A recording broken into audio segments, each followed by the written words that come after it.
Algunos venezolanos recibieron el lunes los primeros billetes del nuevo cono monetario.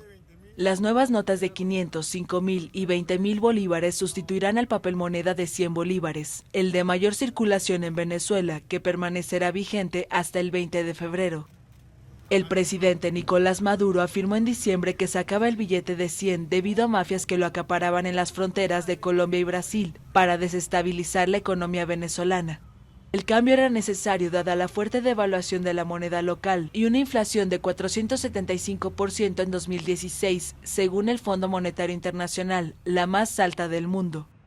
Maduro prometió el domingo que 2017 será un año de recuperación, pero las previsiones de analistas y organismos internacionales no son esperanzadoras. El Fondo Monetario Internacional proyecta una inflación de 1.660%.